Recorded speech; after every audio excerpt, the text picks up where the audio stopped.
मित्रांनो, आपल्यापैकी 99% हे लोक पाण्याला सर्वसाधारण समजतात. त्यांना वाटते ते जेव्हा पाहिजे, जेवढे पाहिजे, जसे पाहिजे तसे पाणी पिऊ शकतात. पण त्यांचे असे करणे अगदी चुकीचे आहे. दिसायला पाणी जेवढे साधारण आहे, तेवढेच ते आपल्या शरीराच्या सगळ्या अंगाने काम करते. आपल्या शरीरामध्ये तयार होणाऱ्या विषैल पदार्थाला बाहेर काढण्यासाठी पाणी तेवढेच गरजेचे आहे.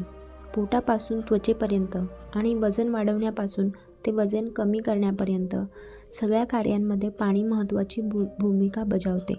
पाण्याशिवाय आपले शरीर जेवणातून मिळणाऱ्या पोषक तत्वांना शोषून घेऊ शकत नाही. म्हणूनच जर पाणी पिण्याची बरोबर मात्रा, पाणी प्यायची योग्य वेळ आणि कोणत्या पद्धतीने पाणी प्यावं, पाणी पिण्यापासून काय काय फायदे होतात, तसेच काय काय तोटे होतात, हे जर तुम्हाला माहीत नसेल तर तुम्ही कितीही चांगल्यातले चांगले जेवण करा, त्याचा फायदा तुमच्या शरीराला होणार नाही आणि त्यामुळेच माणसाला भविष्यामध्ये शारीरिक समस्या आणि भयंकर आजारांना तोंड द्यावे लागते. खाल्लेले अन्न न पचणे, गॅस होणे, लिव्हर खराब होणे, मूतखडा होणे, स्किन ॲलर्जी, चेहऱ्यावर पुरळ येणे, केस पांढरे होणे, ब्लॅक हेड्स, सांधेदुखी होणे, डोकेदुखी आणि चक्कर येणे यांसारखे आजार हे फक्त पाणी चुकीच्या वेळी आणि चुकीच्या मात्रामध्ये पिल्याने होतात. आजच्या या व्हिडिओमध्ये आपण जाणून घेणार आहोत पाणी आपल्या शरीरामध्ये कसे कार्य करते, पाणी केव्हा पिले पाहिजे, केव्हा नाही पिले पाहिजे, पाण्याची अचूक मात्रा काय आहे, म्हणजेच दिवसातून किती ग्लास पाणी पिले पाहिजे आणि कसे पिले पाहिजे. जर शरीरामध्ये पाणी कमी झाले असेल तर त्याला कसे ओळखावे, पाण्याला कोणत्या भांड्यात ठेवावे आणि पाणी वजन वाढवण्यासाठी किंवा वजन कमी करण्यासाठी कसे कार्य करते, हे सगळे आज आपण जाणून घेणार आहोत. मित्रांनो, आपल्या शरीरातील 60 ते 70% हा भाग पाण्याने बनला आहे. आपल्या शरीरातील आंतरिक भाग जसे की पाचनतंत्र, किडनी, लिव्हर, फेफडे, मस्तिष्क हे सगळे पाण्याच्या मदतीने आपले कार्य व्यवस्थित करतात. त्याच्याशिवाय पाण्याचा सगळ्यात जास्त उपयोग आपल्या शरीरातील घाण बाहेर काढण्यासाठी होतो आणि कोशिकांना जिवंत ठेवण्यासाठी होतो.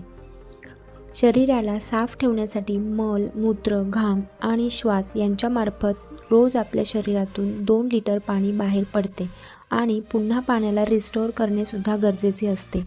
मित्रांनो, शरीरामध्ये पाणी कमी झाल्यास शरीर आपल्याला वेगवेगळ्या अंगाने संकेत देते. जसे की पाचनशक्ती कमी होते, तोंड कोरडे पडायला लागते, त्वचा आणि चेहरासुद्धा कोरडा पडायला लागतो. एवढेच नाही तर जास्त काळ शरीरामध्ये पाण्याची कमी असेल तर आपल्याला गंभीर रोगसुद्धा होऊ शकतात. म्हणूनच प्रत्येक दिवशी योग्य मात्रामध्ये पाणी पिणे आवश्यक आहे. मित्रांनो, पाण्यामध्ये 0 कॅलरी असूनसुद्धा ते आपल्या शरीराला हायड्रेट ठेवून सर्व घाण बाहेर काढते आणि शरीराला साफ आणि स्वस्थ ठेवते. एका सामान्य व्यक्तीला दिवसभरात 10 ते 12 ग्लास पाणी पिले पाहिजे. जर कोणी व्यक्ती फलाहार, भाज्या, दूध आणि ज्यूसचे अधिक सेवन करत असेल तर त्या व्यक्तीने कमी मात्रामध्ये पाणी पिले तरी चालते, कारण या सगळ्या गोष्टींनी त्याच्या शरीराला भरपूर पाणी मिळते. उन्हाळ्यामध्ये पाणी पिण्याची जास्त गरज असते.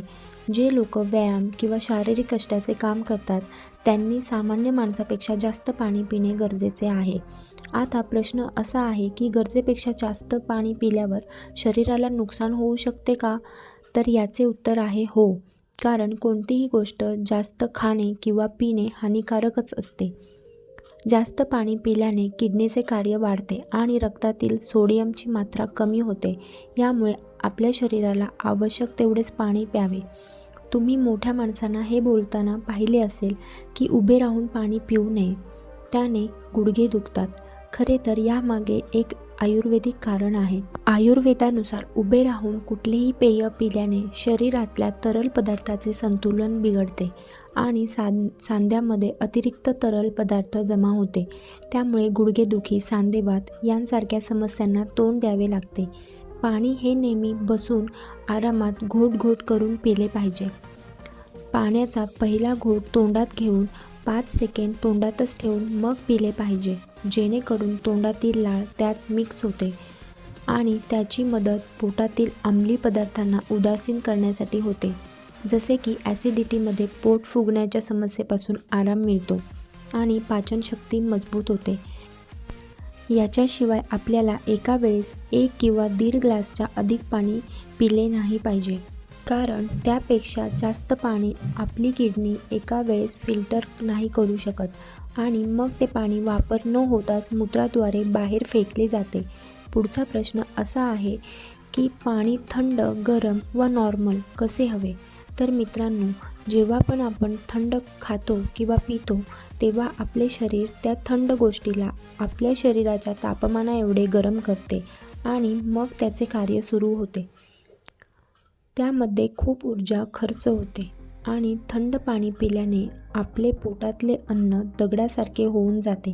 त्यामुळे पाचनक्रिया मंदावते. त्यामुळे आपल्याला मूळव्याध होण्याची शक्यता वाढते. म्हणूनच आपण नॉर्मल पाणी पिले पाहिजे. अशा पाण्याला आपले शरीर उत्स्फूर्त प्रतिसाद देते व लगेचच आपल्या कार्याला लागते आणि पाचनक्रियाही सुधारते. आता प्रश्न असा आहे की पाणी केव्हा पिले पाहिजे? मित्रांनो, जेवल्यानंतर लगेचच पाणी नाही पिले पाहिजे, कारण जेव्हा अन्न पोटात जाते तेव्हा त्या अन्नाला पचवण्यासाठी जठरातून खूप सारे पाचक रस निघतात. जठर ग्रंथीमधून आम्ल निघते, जे अन्न पचवण्यासाठी खूप महत्त्वाचे असते. पण जर आपण पाणी पिले तर ते सगळे पाचक रस, आम्ल पाण्यामध्ये मिसळून बाहेर निघून जाते. यामुळे पचनक्रिया मंदावते. अन्न पचन व्हायच्या जागी ते सडायला लागते. त्यामुळे आपल्याला पोट फुगणे, गॅस होणे, ॲसिडिटी होणे या त्रासाला सामोरे जावे लागते. आयुर्वेदानुसार जेवणाच्या 45 मिनिटे अगोदर आणि जेवणाच्या 45 मिनिटे नंतर आपल्याला पाणी पिले पाहिजे. दुपारच्या जेवणानंतर तुम्ही ताक किंवा मठ्ठा पिऊ शकता. मित्रांनो, अगदी झोपण्याच्या अगोदरसुद्धा पाणी पिऊ नये, कारण तेव्हा आपले शरीर तेवढे ॲक्टिव्ह नसते. ते आरामाच्या स्थितीमध्ये असते. झोपायच्या अगोदर पाणी पिल्याने ते सरळ किडनीमध्ये जाते आणि तेव्हा ते पाणी फिल्टर होण्यासाठी खूप ताण घेते. त्याने आपल्या किडनीवर जोर पडतो. त्यामुळे दिवसभरात शक्य तेवढे पाणी प्यावे. फळे खाल्ल्यानंतर सुद्धा पाणी पिऊ नये. त्यामुळे सर्दी, खोकला यांसारख्या समस्यांना तोंड द्यावे लागते. तसेच गरम चहा, कॉफी पिल्यानंतरसुद्धा पाणी पिऊ नये. त्याने आपल्या दातांना नुकसान होऊ शकते. यानंतर सकाळी उठल्यानंतर ब्रश न करता 1 ते 1.5 ग्लास पाणी पिले पाहिजे, कारण रात्रभर आपल्या शरीराने खाल्लेले अन्न पचवलेले असते. त्यामुळे आतड्यांमध्ये घाण आणि विषयुक्त पदार्थ जमा झालेले असतात. पण जेव्हा आपण सकाळी उठल्यावर पाणी पितो तेव्हा ही सगळी घाण साफ होते. आयुर्वेदामध्ये सकाळच्या आपल्या तोंडातल्या लाळेला अमृत असे म्हणले आहे. जेव्हा ती लाळ पाण्यात मिसळून पोटात जाते तेव्हा पोटातले ॲसिडिक मीडियम उदासीन होते, ज्यामुळे ॲसिडिटी, जळजळ होणे यांपासून कायमची मुक्तता मिळते. आता शेवटचा प्रश्न, पाणी कोणत्या भांड्यात ठेवावे? पाण्याला तांबे, चांदी किंवा काचेच्या भांड्यात स्टोअर करून ठेवू शकता. पाण्याला कधीच प्लॅस्टिक बॉटलमध्ये ठेवू नये किंवा ते पाणी पिऊ नये, कारण प्लॅस्टिक बॉटलमध्ये असणारा मायक्रो इन्ग्रेडियंट पाण्यामध्ये मिसळतो आणि ते पाणी तुमच्या पोटात जाऊन खूपशा आजारांना आमंत्रण देऊ शकते. तांबे, चांदी या धातूंमध्ये ठेवलेले पाणी सकारात्मक ऊर्जा निर्माण करते व आयुर्वेदानुसार या पाण्याने वात, पित्त आणि कफ या समस्यांना तोंड द्यावे लागत नाही. याशिवाय हे पाणी रोगप्रतिकारक शक्तीसुद्धा वाढवते. मित्रांनो, पाणी पिण्याचे हे नियम जर तुम्ही तुमच्या रोजच्या जीवनात पाळले तर काहीच दिवसात तुम्हाला तुमच्या आरोग्यात फरक जाणवेल. तुम्हाला जर ही माहिती यूजफुल वाटली असेल तर व्हिडिओ लाईक आणि शेअर करा आणि चॅनलला सबस्क्राईब करायला विसरू नका. थँक्यू.